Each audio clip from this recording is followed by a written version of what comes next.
Hi hello ನಮಸ್ತೆ, ನಾನು ರಾಜು. ಅಷ್ಟೇ ನೀವು ನೋಡ್ತಿದ್ದೀರಾ centre point Kannada YouTube channel. ಬಿಜೆಪಿಗೆ ಡಿ.ಕೆ. ಶಿವಕುಮಾರ್ ಮುಖ್ಯಮಂತ್ರಿ, ರಾಹುಲ್ ಗಾಂಧಿಗೆ ತಲೆನೋವಾಯಿತು. ಕರ್ನಾಟಕದ ಈ ಸಿಎಂ ಪಟ್ಟದ ಗುದ್ದಾಟ ಏನಿದು ಹೊಸ ಡೆವಲಪ್ಮೆಂಟ್, ಇವೆಲ್ಲವನ್ನ ನೋಡೋಣ. ಅದಕ್ಕಿಂತ ಮೊದಲು ಈ ನಮ್ಮ ಚಾನಲ್ನ ಸಬ್ಸ್ಕ್ರೈಬ್ ಮಾಡಿಲ್ಲ ಅಂದ್ರೆ ಈಗಲೇ ಸಬ್ಸ್ಕ್ರೈಬ್ ಮಾಡಿ, ಜೊತೆಗೆ ಕಾಮೆಂಟ್ಗಳ ಮುಖಾಂತರ ತಮ್ಮ ಅಭಿಪ್ರಾಯವನ್ನು ತಿಳಿಸಬಹುದು. ವೀಕ್ಷಕರೇ, ಕರ್ನಾಟಕ ರಾಜಕೀಯ ಅಂದ ಕೂಡಲೇ ಈಗ ಒಂದು 5-6 ತಿಂಗಳಿಂದ ಸಿಎಂ ಪಟ್ಟದ ಕುರ್ಚಿಯ ಕಿತ್ತಾಟ ಬಹಿರಂಗವಾಯಿತು ಮತ್ತು ಎರಡು ಬಣಗಳನ್ನ ಅತ್ಯಂತ ದೂರ ಸರಿಯುವಂತೆ ಮಾಡಿದ್ದು ಈ ಸಿಎಂ ಪಟ್ಟದ ಗುದ್ದಾಟ. ಅದಾದ ನಂತರ ಯಾವಾಗ ಡಿಸೆಂಬರ್ 8ರಿಂದ ಅಧಿವೇಶನ ಸ್ಟಾರ್ಟ್ ಆಗುತ್ತೆ ಅನ್ನುವಂಥ ಮಾತು ಕೇಳಿ ಬಂದಾಗ ಹೈಕಮಾಂಡ್ ಸೂಚನೆ ಮೇರೆಗೆ ಇಬ್ಬರೂ ನಾಯಕರು ಅಂದ್ರೆ ಡಿ.ಕೆ. ಶಿವಕುಮಾರ್ ಮತ್ತು ಸಿದ್ದರಾಮಯ್ಯನವರು ಕೂತು ಇಬ್ಬರ ಮನೆಯಲ್ಲೂ ಕೂಡ ಒಂದ್ ಕಡೆ ಇಡ್ಲಿ ವಡ ಸವಿತಾರೆ, ಒಂದ್ ಕಡೆ ಇಡ್ಲಿ ಮತ್ತು ನಾಟಿ ಕೋಳನ್ನು ಸವಿತಾರೆ. ಆ ಮುಖಾಂತರ ತಾವಿಬ್ಬರು ಒಂದಾಗಿದ್ದೇವೆ ಮತ್ತು ಅಧಿವೇಶನದಲ್ಲಿ ವಿರೋಧ ಪಕ್ಷದವನ್ನ ಗಟ್ಟಿಯಾಗಿ ಎದುರಿಸ್ತೇವೆ ಅನ್ನುವಂತ ಮಾತನ್ನು ಹೇಳಿ ಸಿಎಂ ಪಟ್ಟದ ಗುದ್ದಾಟದ ಈ ವಿಚಾರವನ್ನು ಒಂದು ಸ್ವಲ್ಪ ಮಟ್ಟಿಗೆ ತಣ್ಣಗೆ ಮಾಡಿದ್ರು. ಆದ್ರೆ ಅಧಿವೇಶನದ ವೇಳೆಗೆ ಡಾಕ್ಟರ್ ಯತೀಂದ್ರ ಅಂದ್ರೆ ಸಿದ್ದರಾಮಯ್ಯನವರ ಪುತ್ರ ಯತೀಂದ್ರ ಕೊಟ್ಟಂತ ಈ ಸ್ಫೋಟಕ ಹೇಳಿಕೆಯಿಂದ ಇದೀಗ ಮತ್ತಷ್ಟು ಈ ಸಿಎಂ ಪಟ್ಟದ ಗುದ್ದಾಟ ಮತ್ತಷ್ಟು ಉಲ್ಬಣವಾಗಿದೆ ಮತ್ತು ಅದು ರಾಜ್ಯದ ಬೆಳವಣಿಗೆ ಕೂಡ ಅಥವಾ ಅಭಿವೃದ್ಧಿಗೂ ಕೂಡ ಮಾರಕವಾಗಿ ಪರಿಗಣಿಸ್ತಾ ಇದೆ. ಮತ್ತೆ ಈ ಡಿ.ಕೆ. ಶಿವಕುಮಾರ್ ಮತ್ತು ಸಿದ್ದರಾಮಯ್ಯನವರು ಇಲ್ಲ, ಹೈಕಮಾಂಡ್ ಹೇಳ್ದಂಗೆ ಕೇಳ್ತೇವೆ ಅನ್ನುವಂತ ಮಾತನ್ನು ಹೇಳಿ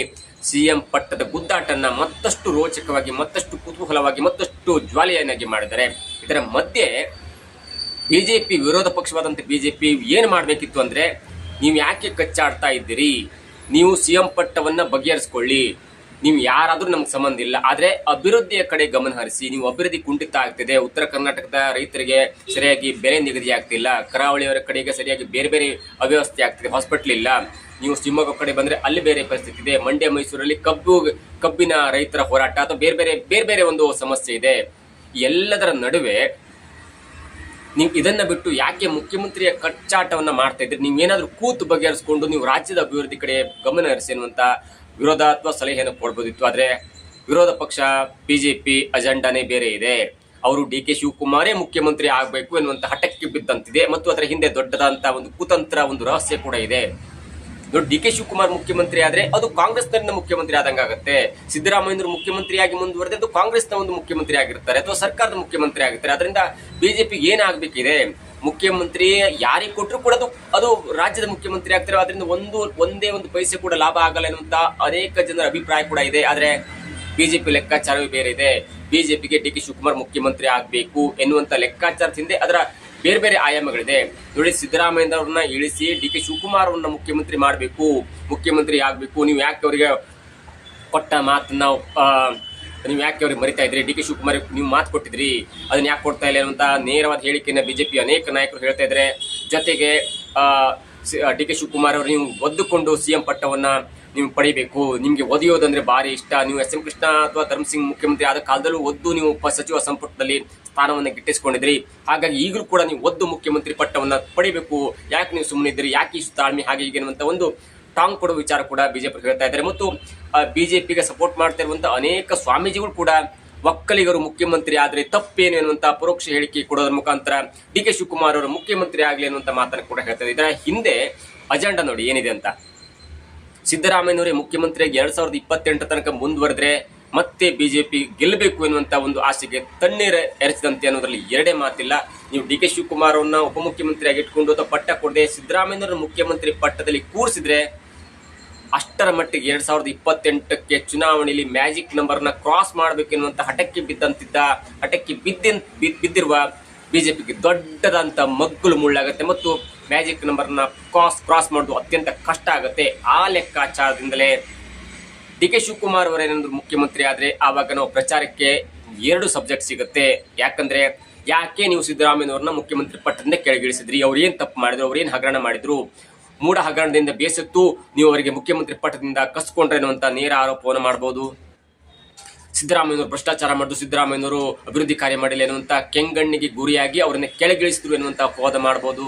ಸಿದ್ದರಾಮಯ್ಯನವರ ಮುಖ್ಯಮಂತ್ರಿ ಅವಧಿಯಲ್ಲಿ ಎಲ್ಲೂ ಕೂಡ ಡೆವಲಪ್ಮೆಂಟ್ ಆಗಿಲ್ಲ, ಅವರು ಮಾಸ್ ಲೀಡರ್ ಅಲ್ಲ ಎನ್ನುವಂತ ಕಾರಣಕ್ಕಾಗಿ ಅವರನ್ನು ಇಳಿಸಿದ್ರು ಎನ್ನುವಂತ ಅಪಪ್ರಚಾರವನ್ನು ಮಾಡಬಹುದು. ಜೊತೆಗೆ ಡಿ.ಕೆ. ಶಿವಕುಮಾರ್ ವಿಚಾರಕ್ಕೆ ಬಂದಾಗ ಡಿ.ಕೆ. ಶಿವಕುಮಾರ್ ಅವರಿಗೆ ಸಿದ್ದರಾಮಯ್ಯನಷ್ಟು ವರ್ಚಸ್ಸಿಲ್ಲ, ಡಿ.ಕೆ. ಶಿವಕುಮಾರ್ ಅವರಿಗೆ ಸಿದ್ದರಾಮಯ್ಯನಷ್ಟು ಮಾಸ್ ಲೀಡರ್ಶಿಪ್ ಇಲ್ಲ. ಸಿದ್ದರಾಮಯ್ಯನವರಿಗೆ ಸಿದ್ದರಾಮಯ್ಯನ ಹಿಂದಿರುವಂತ ಅಹಿಂದ ಬೆಂಬಲಿಗರು ಡಿ.ಕೆ. ಶಿವಕುಮಾರ್ ಅವರ ಹತ್ರ ಇಲ್ಲ. ಅಹಿಂದ ಅಂದ್ರೆ ಹಿಂದುಳಿದ ವರ್ಗ, ಅಲ್ಪಸಂಖ್ಯಾತ ಮತ್ತೆ ಹೀಗೆ ಹಿಂದುಳಿದ ವರ್ಗ, ಅಲ್ಪಸಂಖ್ಯಾತ ಮತ್ತು ಪರಿಶಿಷ್ಟ ಇದೆಯಲ್ಲ, ಆ ಬೆಂಬಲಿಗರು ಡಿ ಕೆ ಶಿವಕುಮಾರ್ ಅವ್ರಿಗೆ ಇರಲ್ಲ.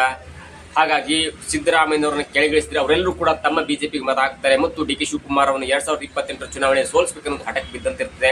ಈಗಾಗಲೇ ಅಂತ ಒಂದು ಬೆಳವಣಿಗೆ ಕೂಡ ಆಗ್ತಿದೆ. ಹಾಗಾಗಿ ಸಿದ್ದರಾಮಯ್ಯನವ್ರನ್ನ ಕೆಳಗಿಳಿಸಿ ಡಿ ಕೆ ಶಿವಕುಮಾರ್ ಅವರನ್ನು ಮುಖ್ಯಮಂತ್ರಿ ಮಾಡಿರೋದು ಬಿಜೆಪಿಗೆ ದೊಡ್ಡ ಲಾಭ ಆಗುತ್ತೆ.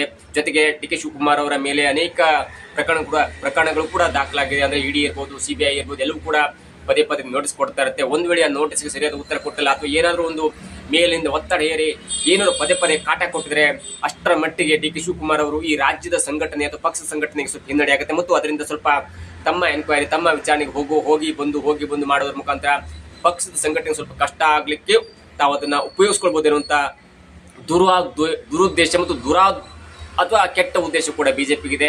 ಜೊತೆಗೆ ಏನಾದ್ರೂ ಆ ವಿಚಾರಣೆಗೆ ಹಾಜರಾಗ್ಲಿಲ್ಲ ಅಂದ್ರೆ ಅವ್ರನ್ನ ಅರೆಸ್ಟ್ ಮಾಡುವಂತ ಹಂತಕ್ಕೂ ಕೂಡ ಹೋಗಬಹುದು ಮತ್ತು ಆ ಮುಖಾಂತರ ಹೆದರಿಕೆ ಹಾಕಿ ಪಕ್ಷದ ಸಂಘಟನೆಯಿಂದ ದೂರ ಇರುವಂತೆ ಮಾಡ್ಲಿಕ್ಕೂ ಕೂಡ ಆಗತ್ತೆ ಎನ್ನುವಂತ ಒಂದು ದುರುದ್ದೇಶ ಬಿಜೆಪಿಗೆ ಕೂಡ ಇದೆ. ಹಾಗಾಗಿ ಜೊತೆಗೆ ಅದನ್ನೇ ನೀವು ಪಕ್ಷದಲ್ಲಿ ಪ್ರಚಾರ ಮಾಡ್ಕೋಬಹುದು. ಅಂದ್ರೆ ನೀವು 2028 ಬಿಜೆಪಿಗೆ ಅಜೆಂಡಾ ಇರಬೇಕಲ್ಲ. ಓಕೆ, ಗ್ಯಾರಂಟಿ ಹಣ 1 ತಿಂಗಳ 2 ತಿಂಗಳ ಲೇಟ್ ಆದ್ರೂ ಕೂಡ ಗ್ಯಾರಂಟಿ ಹಣ ಕೊಡ್ತಾ ಇದೆ. ಇವತ್ತು ಕೂಡ ಸಿದ್ದರಾಮಯ್ಯ ಹೇಳಿದ್ದಾರೆ, ಇಲ್ಲ ಮಾರ್ಚ್ ಏಪ್ರಿಲ್ ಮಿಸ್ ಆಗಿದೆ ಅಂತ ಹೇಳ್ತಾ ಇದ್ದಾರೆ. ಬೇರೆ ಕಡೆ ವರದಿ ಕೂಡ ಆಗ್ತದೆ, ಅದನ್ನ ನಾವು ಪರಿಶೀಲನೆ ಮಾಡ್ತೀವಿ ಮತ್ತು ಒಂದ್ ವೇಳೆ ಹಾಗಾಗಿದ್ರೆ ಅದನ್ನ ಹಾಕುವಷ್ಟು ಜವಾಬ್ದಾರಿ ನಾನು ಅದನ್ನ ತೆಗೆದುಕೊಳ್ತೇನೆ ಅಂತ ನೇರವಾದ ಮಾತನ್ನ ಹೇಳ್ತಿದ್ರೆ. ಹಾಗಾಗಿ ಜನರಿಗೆ ಸಿದ್ದರಾಮಯ್ಯನವ್ರ ಮೇಲೆ ಅಪಾರ ನಂಬಿಕೆ ಇದೆ. ಸಿದ್ದರಾಮಯ್ಯನವ್ರ ಕಂಡ್ರೆ ಇಷ್ಟ, ಸಿದ್ದರಾಮಯ್ಯನವ್ರ ಮಾಸ್ ಲೀಡರ್. ಅವರು ಏನೇ ಸ್ವಲ್ಪ ಸಿಟ್ಟಿನಲ್ಲಿ ಮಾತಾಡಿದ್ರು ಕೂಡ ಅವರು ಬಡವರ ಪರವಾಗಿದ್ದಾರೆ ಅನ್ನುವಂತ ಒಂದು ಸಮೂಹ ಸನ್ನಿ ಅಥವಾ ಒಂದು ಅಭಿಪ್ರಾಯ ಜನರಲ್ಲಿದೆ. ಆದ್ರೆ ಡಿ ಕೆ ಶಿವಕುಮಾರ್ ಅವರ ಮಾತು, ಡಿ ಕೆ ಶಿವಕುಮಾರ್ ಅವರ ಹಾವಭಾವ, ಡಿ ಕೆ ಶಿವಕುಮಾರ್ ಅವರ ಒಂದು ಅಂದ್ರೆ ಅವರ ನಡತೆ ಎಲ್ಲವೂ ಕೂಡ ಜನರಿಗೆ ಸ್ವಲ್ಪ ಏನೋ ಸಿದ್ದರಾಮಯ್ಯನಷ್ಟು ಫೇವರ್ ಇಲ್ಲ. ಸಿದ್ದರಾಮಯ್ಯನವರು ಬಡವರಾಗಿದ್ರು, ಹಾಗೆ ಬಡವರ ಕಷ್ಟ ಅರ್ಥ ಆಗ್ತಿದೆ. ಆದ್ರೆ ಡಿ ಕೆ ಶಿವಕುಮಾರ್ ಅವರು ಅತ್ಯಂತ ಆಗರ್ಭ ಮತ್ತು ಹಾಗಾಗಿ ಅವರಿಗೆ ಬಡವರ ಕಷ್ಟ ಅರ್ಥ ಆಗಲ್ಲ ಮತ್ತು ಗ್ಯಾರಂಟಿ ಹಣವನ್ನು ಕೇಳಾಗೂ ಕೂಡ ಅದೇನು ಸರ್ಕಾರಿ ಪೇಮೆಂಟ್ ಅಲ್ಲ, ತಿಂಗಳ ಇಂಥ ಒಂದು ಡೇಟಿಗೆ ಕೊಡ್ಲಿಕ್ಕೆ ಅನ್ನುವಂತ ಒಂದು ಮಾತನ್ನು ಕೂಡ ಹೇಳಿದ್ರು. ಅದು ಕೂಡ ಜನರಿಗೆ ಬೇಸರ ಆಗಿತ್ತು. ಇವೆಲ್ಲವೂ ಕೂಡ ಬಿಜೆಪಿ ವರದಾನ ಆಗುತ್ತೆ. ಒಂದು ವೇಳೆ ಸಿದ್ದರಾಮಯ್ಯನವ್ರನ್ನ ಕೆಳಗಿಳಿಸಿ ಡಿ ಕೆ ಶಿವಕುಮಾರ್ ಮುಖ್ಯಮಂತ್ರಿ ಮಾಡಿದ್ರೆ ಅದು ಬಿಜೆಪಿಗೆ ದೊಡ್ಡದಾದಂತ ಲಾಭ ಆಗುತ್ತೆ ಮತ್ತು ಬಿಜೆಪಿಗೆ ಡಿ ಕೆ ಶಿವಕುಮಾರ್ ಅವರೇ ಮುಖ್ಯಮಂತ್ರಿ ಆಗ್ಬೇಕು ಅನ್ನೋ ಹಠ ಕೂಡ ಬಿದ್ದಂತಿದೆ. ಇವೆಲ್ಲರ ದುರುದ್ದೇಶ ಒಂದೇ. ಸಿದ್ದರಾಮಯ್ಯನವರನ್ನು ಕೆಳಗಿಳಿಸಿ ಕಾಂಗ್ರೆಸ್ನ ಡಿ ಕೆ ಶಿವಕುಮಾರ್ ಅವರು ಮುಖ್ಯಮಂತ್ರಿ ಮಾಡಿದ್ರೆ ಅದು 2028 ಚುನಾವಣೆಯಲ್ಲಿ ಬಿಜೆಪಿಗೆ ಅತ್ಯಂತ ದೊಡ್ಡ ಲಾಭ ಆಗುತ್ತೆ ಅನ್ನೋದ್ರಲ್ಲಿ ಯಾವುದೇ ಮಾತಿಲ್ಲ. ಹಾಗಾಗಿ ದುರುದ್ದೇಶದಿಂದ ಇದೀಗ ಬಿಜೆಪಿ ಕೂಡ ಡಿ ಕೆ ಶಿವಕುಮಾರ್ ಮುಖ್ಯಮಂತ್ರಿ ಆಗಲಿ ಅನ್ನುವಂತ ಹಠಕ್ಕೆ ಬಿದ್ದಂತಿದೆ ಮತ್ತು ಅದನ್ನೇ ಪ್ರಚಾರ ಕೂಡ ಮಾಡ್ತಾ ಇದೆ. ಒಂದ್ ವೇಳೆ ಡಿ ಕೆ ಶಿವಕುಮಾರ್ ಮುಖ್ಯಮಂತ್ರಿ ಆದ್ರೆ ಅದು 2028 ಚುನಾವಣೆಯಲ್ಲಿ ಪ್ರಚಾರಕ್ಕೆ ಸಿಕ್ಕಂತ ದೊಡ್ಡದಾದಂತ ಒಂದು ಸಬ್ಜೆಕ್ಟ್ ಆಗುತ್ತೆ. ಮತ್ತು ಈ ಹಿಂದೆ ಯಡಿಯೂರಪ್ಪನವ್ರನ್ನ ಕೆಳಗಿಳಿಸಿ ಬಸವರಾಜ ಬೊಮ್ಮಾಯಿಯನ್ನು ಮುಖ್ಯಮಂತ್ರಿ ಮಾಡಿದಾಗ ಹೇಗೆ ಕಾಂಗ್ರೆಸ್ ಹೇಗೆ ತಮ್ಮ ಮೇಲೆ ಅಪಪ್ರಚಾರ ಮಾಡ್ತಲ್ಲ, ಅದೇ ರೀತಿ ಇದೀಗ ಕಾಂಗ್ರೆಸ್ ಮೇಲೆ ಅಪಪ್ರಚಾರ ಮಾಡ್ಲಿಕ್ಕೆ ನಮಗೊಂದು ದೊಡ್ಡ ಬೂಸ್ಟ್ ಅಪ್ ಸಿಕ್ಕಂತ ಆಗತ್ತೆ ಅನ್ನುವಂತ ಲೆಕ್ಕಾಚಾರದಿಂದ ಬಿಜೆಪಿ ಕೂಡ ಡಿ ಕೆ ಶಿವಕುಮಾರ್ ಅವರ ಪರವಾಗಿ ಮಾತನಾಡ್ತಿದೆ. ಬಿಜೆಪಿ ಕೂಡ ಡಿ ಕೆ ಶಿವಕುಮಾರ್ ಅವರ ಬೆಂಬಲಿಗರೆ ಎತ್ಕಟ್ತಿದೆ ಅನ್ನುವಂತ ಮಾತು ಕೂಡ ಕೇಳಿಬರ್ತದೆ. ಇದರ ಹಿನ್ನೆಲೆಯನ್ನು ನೋಡ್ತಿದ್ದಂತ ಕಾಂಗ್ರೆಸ್ ಹೈಕಮಾಂಡ್ ಕೂಡ ಏನ್ ಮಾಡಬೇಕು ಎನ್ನುವಂತ ಲೆಕ್ಕಾಚಾರದಲ್ಲಿ ಇದೀಗ ತಲೆ ಕಟ್ಸ್ಕೊಂಡಂತಿದೆ. ಹಾಗಾಗಿ ನೀವು ಇಬ್ಬರು ಸೌಹಾರ್ದಯುತವಾಗಿ ಮಾತನಾಡ್ಕೊಂಡು ಬಗೆಹರಿಸಿಕೊಳ್ಳಿ ಅಂತ ಮಾತಾಡ್ತಿದೆ. ಆದ್ರೆ ಡಿ ಕೆ ಶಿವಕುಮಾರ್ ಯಾವುದೇ ಕಾರಣಕ್ಕೂ ಹಠವನ್ನ ಬಿಟ್ಟಂತಿಲ್ಲ. ತಾನು ಮುಖ್ಯಮಂತ್ರಿ ಆಗ್ಬೇಕು, 1-2 ದಿನ 1 ತಿಂಗಳ ಮುಂದೆ ಹೋದ್ರೂ ಕೂಡ ನನಗೆ ಡೇಟ್ ಫಿಕ್ಸ್ ಮಾಡಿ ಅನ್ನುವಂತ ಒಂದು ಹಠಕ್ಕೆ ಬಿದ್ದಂತೆ ಎಲ್ಲವೂ ಕೂಡ ಇದೀಗ ರಾಹುಲ್ ಗಾಂಧಿಗೆ ದೊಡ್ಡ ತಲೆನೋವು ತಂದಂತಾಗಿದೆ. ಕರ್ನಾಟಕ, ತೆಲಂಗಾಣ ಮತ್ತು ಅಸ್ಸಾಂ ಎನ್ನುವಂತ ರಾಜ್ಯವನ್ನು ಬಿಟ್ಟರೆ ಕಾಂಗ್ರೆಸ್ ಇಡೀ ದೇಶದಲ್ಲಿ ಎಲ್ಲೂ ಕೂಡ ಆಡಳಿತದಲ್ಲಿಲ್ಲ, ಎಲ್ಲೂ ಕೂಡ ಅಧಿಕಾರವನ್ನು ಮಾಡ್ತಿಲ್ಲ. ಹಾಗಾಗಿ ಮುಂದಿನ ದಿನಗಳಲ್ಲಿ ಏನಾದರೂ ಕರ್ನಾಟಕದಲ್ಲೂ ಕೂಡ ಕಾಂಗ್ರೆಸ್ ಅಧಪತನವಾದ್ರೆ, ಮುಂದಿನ ಚುನಾವಣೆಯಲ್ಲಿ ಕಾಂಗ್ರೆಸ್ ಸರ್ಕಾರ ಬರದೆ ಹೋದ್ರೆ ಅದು ತನುಮನ ಧನ ಸಹಾಯಕ್ಕಾಗಿ ಕಾಂಗ್ರೆಸ್ ಪಕ್ಷಕ್ಕೆ ದೊಡ್ಡ ನಷ್ಟ ಆಗುತ್ತೆ ಅನ್ನುವಂತ ಲೆಕ್ಕಾಚಾರ ಕೂಡ ಇದೆ. ಹಾಗಾಗಿ ಇದು ಕರ್ನಾಟಕದ ಮಟ್ಟಿಗೆ ಅಥವಾ ದೇಶದ ಮಟ್ಟಿಗೆ ಅತ್ಯಂತ ದೊಡ್ಡ ಸವಾಲಾದಂತಹ ಒಂದು ಸನ್ನಿವೇಶ ಆಗುತ್ತೆ.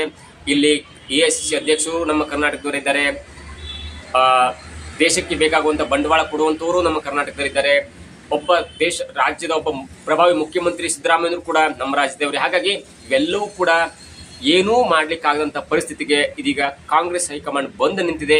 ಮುಂದೆ ಯಾವೆಲ್ಲ ಡಿಸಿಷನ್ ತೆಗೆದುಕೊಳ್ಳುತ್ತೆ ಅಂತ ಕಾದು ನೋಡಬೇಕು. ಆ ಡಿಸಿಷನ್ ರಾಹುಲ್ ಗಾಂಧಿ ಅವರು ತೆಗೆದುಕೊಳ್ಳುವಂತ ಡಿಸಿಷನ್ ನೇರವಾಗಿ ಕಾಂಗ್ರೆಸ್ ಪಕ್ಷಕ್ಕೆ ಲಾಭ ಆಗುತ್ತಾ ಅಥವಾ ಬಿಜೆಪಿ ಪಕ್ಷಕ್ಕೆ ಲಾಭ ಆಗುತ್ತೆ ಅನ್ನೋದು ಕೂಡ ಈಗ ಯಕ್ಷ ಪ್ರಶ್ನೆಯಾಗಿ ಉಳ್ಕೊಂಡಿದೆ. ಇದಾಗಿತ್ತು ಇವತ್ತಿನ ವಿಶೇಷ. ನೋಡ್ತಾರೆ centre point Kannada YouTube channel.